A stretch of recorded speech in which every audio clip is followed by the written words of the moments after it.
Most sales calls fail in the first 3 minutes because the founder, the entrepreneur, the business owner, the salesperson, they're trying to sell and not solve. So picture this, you finally book a call, the lead shows up on that call, and then you launch into your pitch. Where you overtalk, you oversell, or you try to close too fast. The lead needs to think about it, or ghosts you, tries to get off the phone as quick as they can. And, call me back. When should I call you back? Next month. You know where this is going, right? You've lost it. Why? Because you didn't control the psychology of the call. Psychology of the call. That is your psychology, but it's the contagion effect of their psychology and how it's influencing them. So this episode breaks down how to top closers build trust, control the flow, and walk away with real decisions and not maybe, or just get off the phone. Yeah. Who else to bring as a co-host on this than Willis? So Willis has done a podcast in the previous episode on how to get that lead. And what Willis does as well is an expert in actually working for the companies, in getting those leads booked. So doing the phone calls, doing the cold calls, doing the sales calls, and getting them red hot for when their sales teams or founder business on, depending on the size of the business, it could be, solopreneur, it could be 10 people, it could be a coach, it could be a consultant, it could be 100-person business, whatever it is. Willis has done it. So, Willis, what do you reckon then? Tell us about the psychology of, first of all, your psychology. How do you get yourself in the game of this early? Thanks for having me back, Lewis.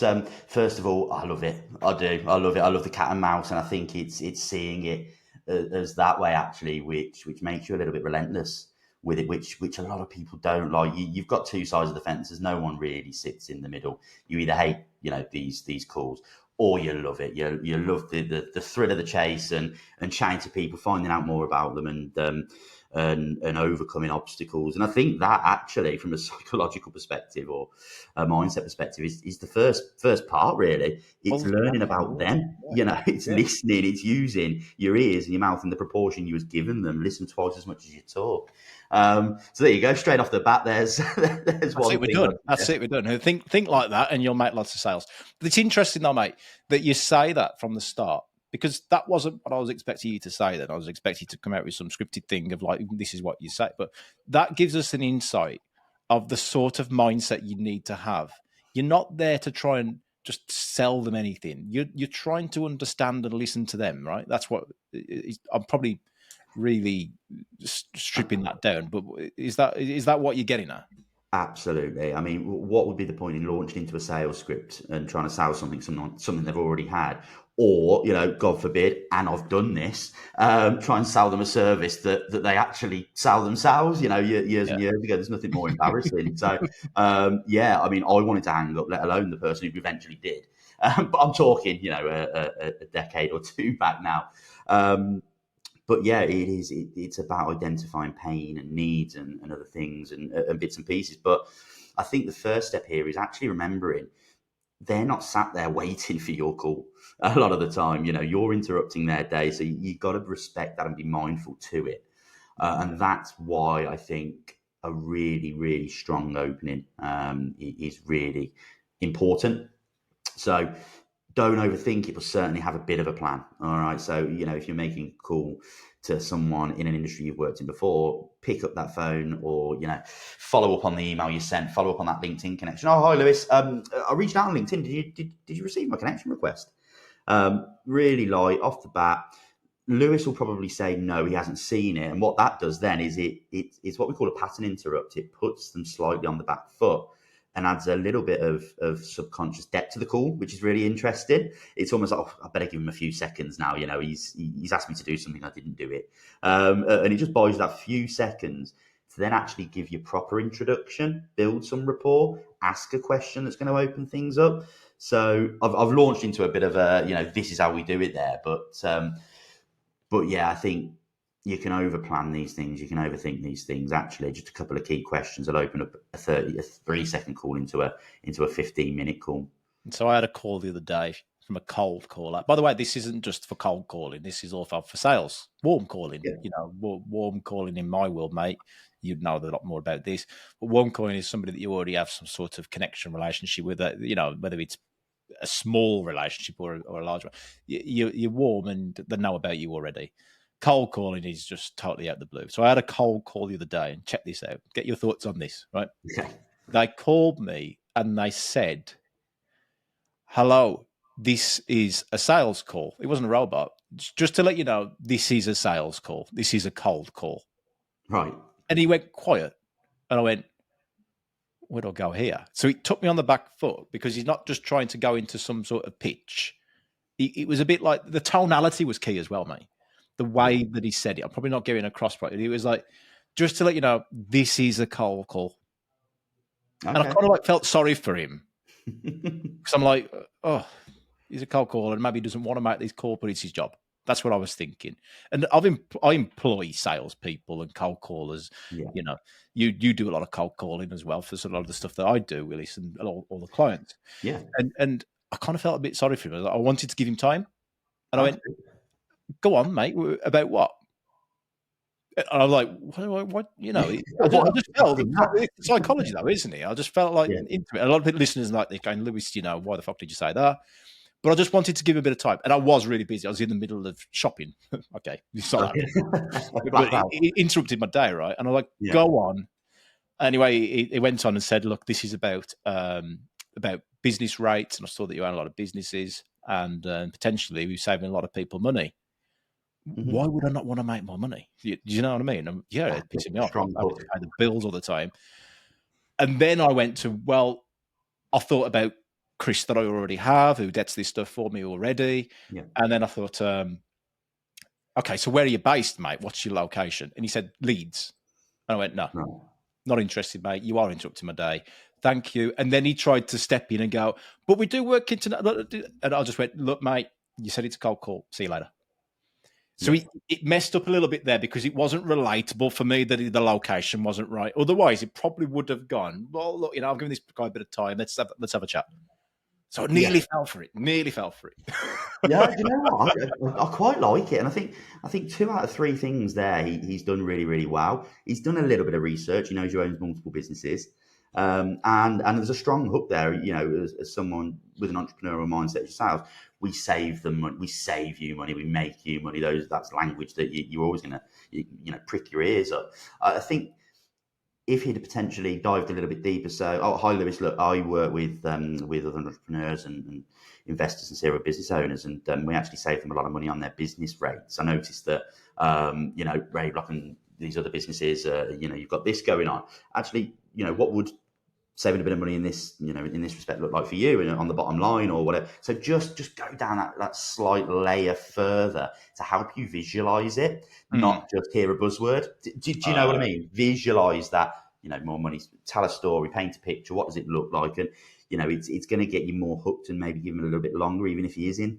Yeah, you've got to kind of earn the right first, haven't you? That you are a cold caller, but just give you a bit of your time you can tell me to never dock your doorstep if you don't want to again. Just give me 30 seconds because it might change your life. That was another one, by the way.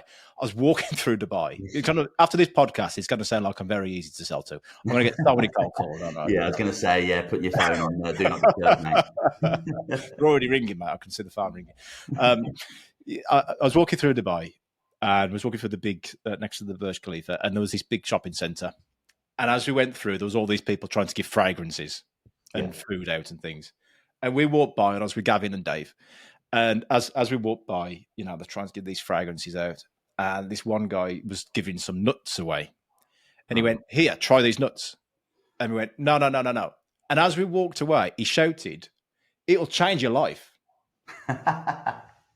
And I looked back, and I just thought, that's brilliant. Yeah. And we had to go and try the nuts. It worked. It would change your life.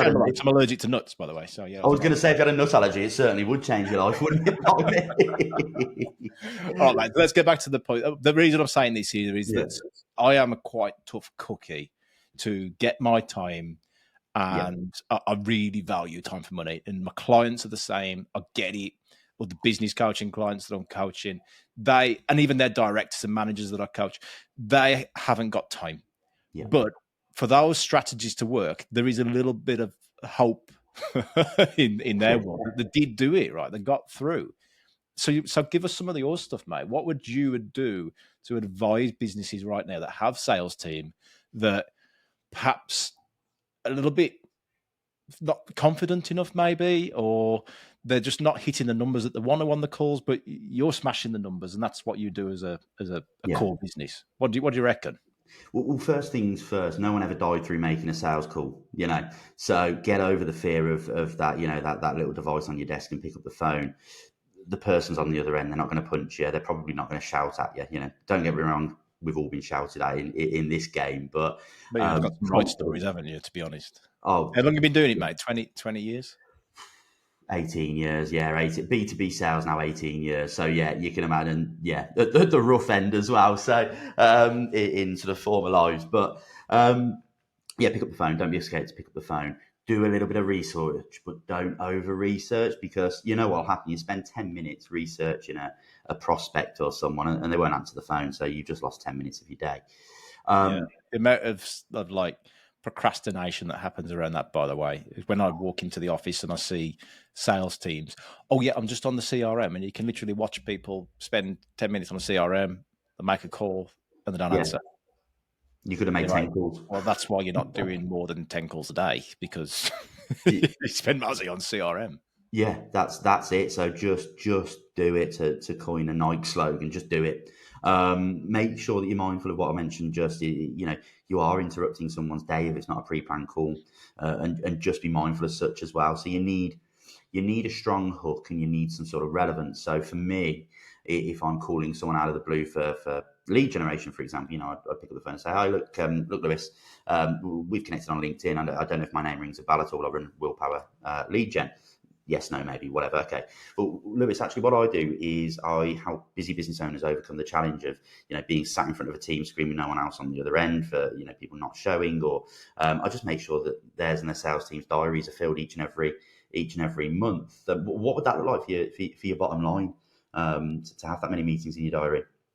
Oh, well, that'd be great, and then you ask your open questions. Okay, so what are you doing at the moment in terms of lead generation? Oh, well, we're doing a bit of LinkedIn and we're doing a bit of that. Okay, and how consistent is that? It's it could be a little bit more consistent. Okay, so what's sort of the ultimate goal for your business? Where do you want to be? And you're trying to sort of draw them into what their overall goal is, where they want to be in the future. Okay, and actually, if you carried out telemarketing rhythmically, you carried out LinkedIn rhythmically each and every month, that'd get you a step towards your goal. Yes, it would. Okay, how about 6 months? Yeah, 12. Yeah, and you're building that. It's a very basic example, but it's that yes ladder, isn't it? Then okay, so look, probably worth us putting a bit of time in the diary. And just being human about it, identifying what their goal is, potential pain points along the way, and how your business can be a bit of a bridge over those pains to their goals. But be respectful. If someone tells you where to go, look, I can't talk right now. Okay, when can you talk? Okay, we'll call you back then. But just be mindful. They're not sat waiting for your call. So if there is an objection around time, around, being sensitive in terms of where they are, always make sure that you play by the rule book there as well. Hey, I hope you're enjoying the show so far and you're getting a lot of value from it. Look, we do this for free because it's our vision to help more businesses and their teams scale and actually achieve what they went into business and their career for. So these raw boardroom style conversations deliver the real data on what works and what doesn't, saving you time, money, and most of all, making sure that you don't miss on these opportunities that could really help you scale. Sharing it with people really, really supports us on these podcast platforms so we can achieve our vision. So if you have a like-minded friend, colleague, or business owner that could get value from this, thank you for sharing it with them. You know who you are, and greatest respect for everybody that's doing that so far. And if you haven't, then please support us. Let's get back to the show. So you're giving us a strategy there. That's golden, by the way. I mean, that is something that we should listen back through and use that model to have most conversations with, because I love the idea. I mean, I've spoken about it on previous podcasts when I did a lot of sales podcasts, when it was Sales Drive. There's a whole series that we did on 10, 20 episodes on this about bridging the gap, getting the value across. Yeah. We had Andy Bounds on here as well, which was talking Okay. about the at the afters and stuff, the training side of it. But you actually, this is practical of you doing it for the last 18 years. You've gone and done this. You've done the telesales. You've probably made more sales calls, phone calls in your week than most people do in a year, or 10 years. Probably, yeah. So tell us then, mate, because they've got a lot of value here, Willis, that you've got somebody who's actually in the trenches doing it, not just Yeah. teaching it. You're doing it. What works? What doesn't? So with that example I've just given, that there in that 30 seconds is probably a 15-minute call that I've just rushed through. So you got to be mindful of that an effective call, they're not over in 2 minutes. Rushing, but that doesn't work. Okay, so doing what I've just done doesn't work, but following that structure does work. Okay, so rushing, speeding through it. We've all had them. It's like someone is sat there, they've got an A4 piece of paper, and they must get from the top of that pitch to the bottom of that pitch without you hanging up. Okay, don't do that. Get notes by all means, but don't pitch slap people. Okay, especially in the B2B market with business owners or high level decision makers, because it is just a road to the red button. Okay, so take your time. What to do is take your time, 30 seconds research, strong opening line, ask for the pain points, listen to them, overcome them, get your afters in there as well. Yeah. That's really, really key. So yeah, identifying what their end goal is, what pain points are getting in the way of getting them to there. And then, and only then, have you got permission to sell your business. Okay. You've got to earn the right to sell your service. And you've got to ask the right questions to earn that right. I think it's really just adhering to that, earn your right to sell. Yeah. So I noticed a lot of the stuff in the script that you quickly brushed over. I'm sure that's just like a tip of the iceberg when you go into it deep, because the script almost becomes like a spider web of where to go. And I always hear, "Oh, we don't like to use scripts because it makes us sound robotic." No, it's not. The script isn't making you sound robotic. It's the way you're fucking reading it. Absolutely, yeah. It's like, and this is the same sort of thing. We're speaking about AI and marketing and LinkedIn posts on the last podcast, weren't we? And it's the same sort of thing. If AI just read it out, it would sound pretty crap. The idea is that you learn the script, you understand it. So when I did my my doctorate exam, I didn't just go there and I had it all planned out, everything I was going to say, but I read it, right? Yeah. And when these professors are on there from around the world, they sniff bullshit fast, right? They know if you're not if you don't know your stuff. So I had to revise it. If I'd have just read it, and by the way, I went on to the exam, I remember it, and I was told I had 20 minutes. And when I got on there, I said, I've got a 20-minute presentation. And they said, you've got 10 minutes. Good. And I'm going, shit. I thought, it was actually taking me 25. So I was going to squeeze 25 out of it when it was 20. Yeah. But because I'd revised it and knew my shit, and I'd done it for 7 years and learned about organizational behavior, psychology, management, I could just repeat it back anyway. It was natural. So it's not being robotic that's the problem. It's sounding robotic, but you need to know your stuff. Mm-hmm. And that's why, for me, that's where the scripts come in really well, because you know it, you're practicing it. And even before you even get on a call, you can practice it with a friend or colleague. It adds a lot of value there, mate. So it's have you got anything to say on that, by the way, when it comes to scripts? What's your take on it? My take is that I think scripts are important for the reasons you just mentioned. I think what's even more important than a script, and I know we've discussed it before, and you mentioned you had Andy Bounds on it about sort of afters and all that sort of good stuff. But I think if you can get yourself a grid of afters, okay, so where you leave your clients after you've worked with them, okay, that are alongside it's alongside your product ladder. You've got 2 or 3 strong hooks there. You've got 2 or 3 typical pain points of typical customers or clients that you've worked with in the past, written down, and how you deliver those particular pain points or ask questions around them. I think rather than a script, a crib sheet of sorts, with some sort of afters matrix is really good, because you can almost go, right, okay, so if I ask A and they say B, I can come back to them with D. I missed out C there, didn't I? But do you know what I mean? You know what I mean, don't you? You can almost make a formula out of it, and yeah, you've got to get down with your products. You've got to know your products, your afters, your services, your typical objections, all of that sort of stuff, and that takes time and experience and practice and everything else. But having a crib sheet or something alongside you to begin with, I think is really, really important. Yeah, but I like what you said at the start about having two ears and one mouth as well. Because was it this podcast? It was this one, wasn't it? Yeah, it was. Yeah. We're recording back to back for any listeners, by the way. So yeah, we've got Willis, and his time is very valuable. So it's like, hey, let's jump on and let's do a podcast. And we did two because it led on to this as well. The idea of having the two ears and one mouth is because you need to listen more, and if you don't engage them at first and get them engaged and wanting to talk about it, they won't ever take it any further anyway. But the second step for me is the questioning, right? Yeah. The questioning. Now, I don't know if you know this, but the scientific and academic way of asking these sort of sales questions is called Socratic questioning. So, no, didn't know that, blimey. There you go. Yeah, well, not many people do know about it, to be honest. It's in the journals and the science in communication, and especially in the coaching journals as well. So Socratic questioning is like Socrates. He would never tell people the answer. He would get them to find the answer within. So this is a bit like coaching, right? Yeah. If a consultant will just say, look, go and do this. And I think there's a lot of value in that, by the way. I like the directness, and it saves me time. When you get someone a little bit too coachy, you just spend like 2 hours just trying to be philosophical and trying to find a fucking answer. We've all been there. Yeah. The problem is they haven't been there. That's the problem. Yeah. They haven't been there. I can't tell you. We've worked with them all before, yeah. Yeah, as an entrepreneur and business owner, it's just like, I've been there. This is my experience. You can go and try this if you want to. Otherwise, we can explore it further.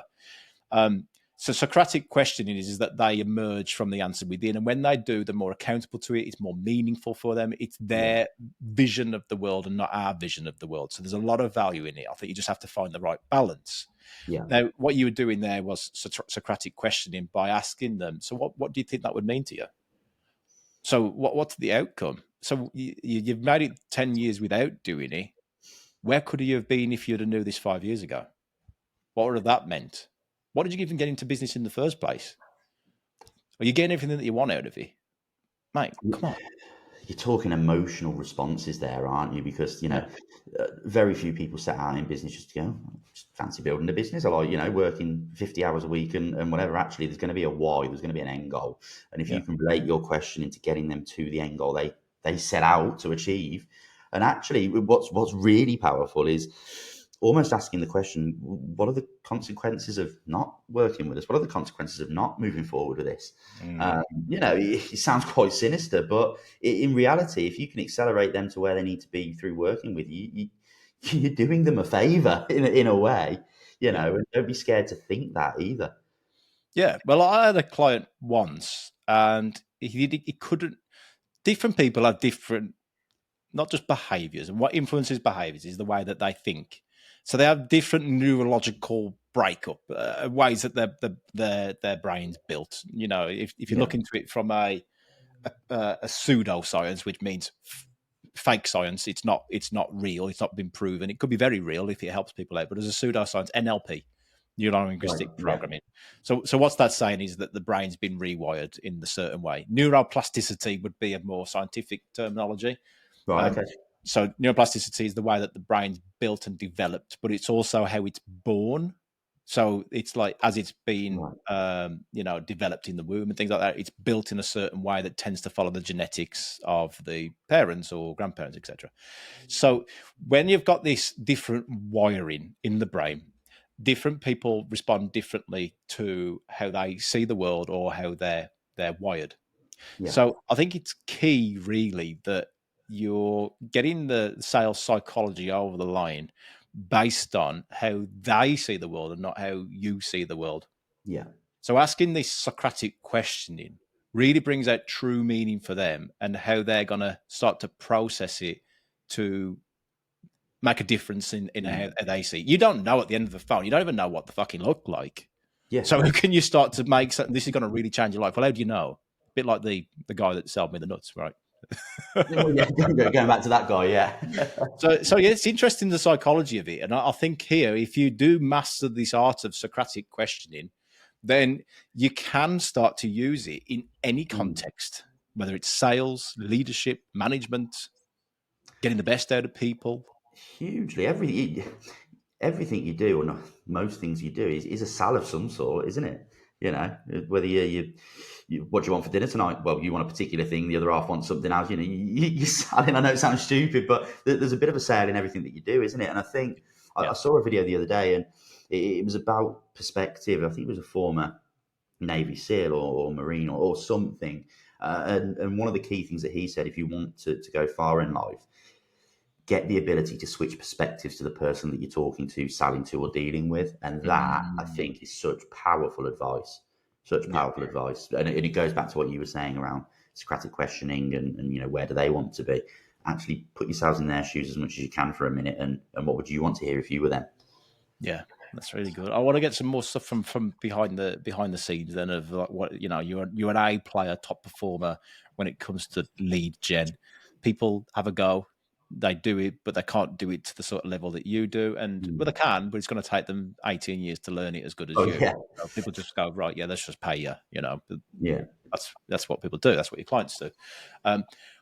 So there is something I want to really push on this.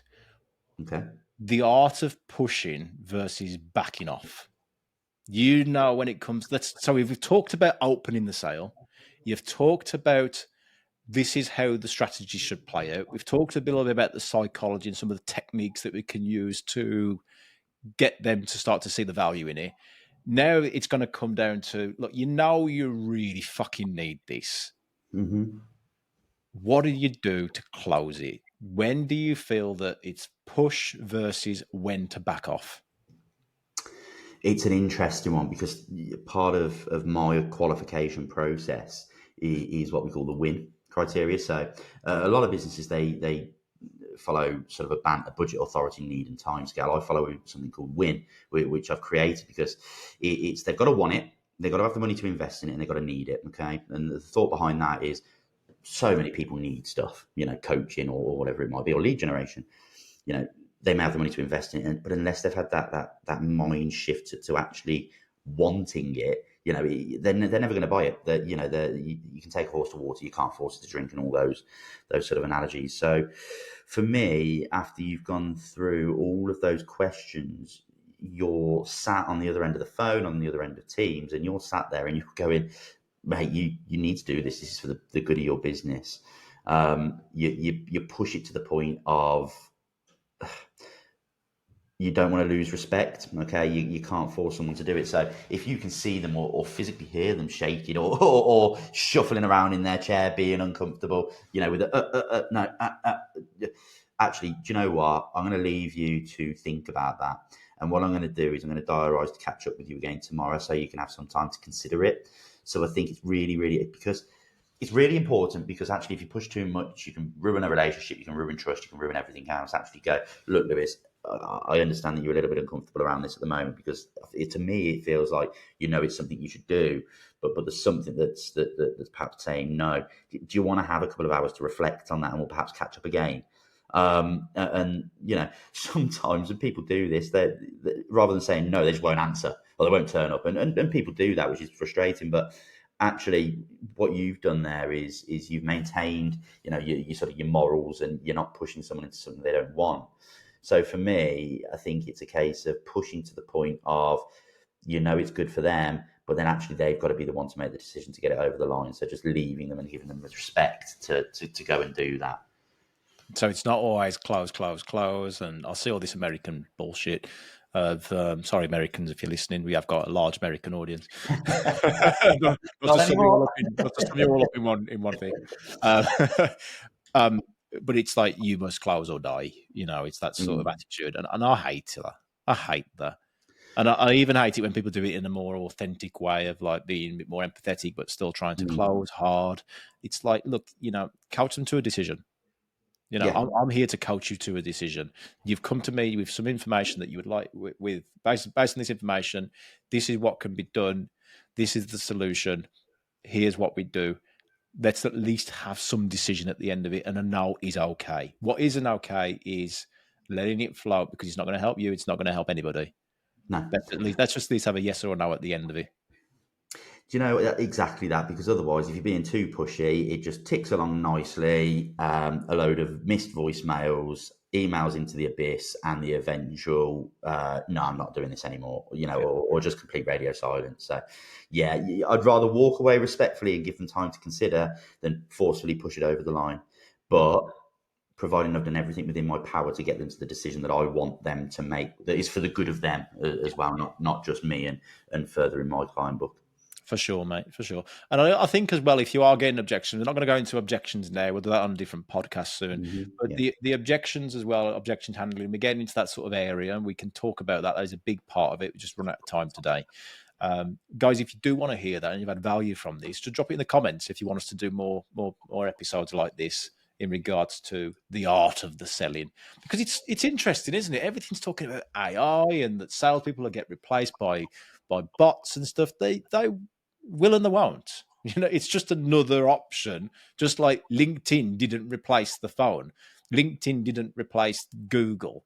It's just another alternative using a sales AI bot or whatever. And people know if they're talking to a bot and they're okay with it. It's nothing mischievous. But this is an art, though, Willis, that you're sharing now. I remember my granddad passed away. He was 86, and he was something called a cabinet maker. What a cabinet maker is somebody who makes, like, he used to make grandfather clocks, all these different artifacts. And that art nowadays has been replaced by a CNC machine, let's say. Yeah. It's an art, but the new art that's emerged is the CNC programmer. My granddad could never do that. So one art is starting to die off and one art's starting to come in.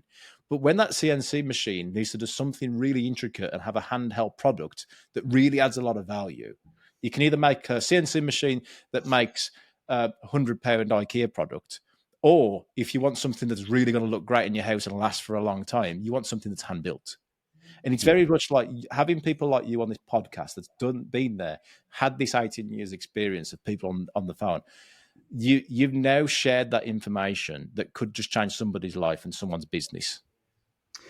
It really is that impactful, because if you do 50% more sales calls and stop procrastinating and scroll in the CRM and use a bit of the yes ladder and your sort of your 2 ears, 1 mouth, those things. If you're not doing that already and you change perspective, you do that, then you're going to get more sales. You're going to get more wins.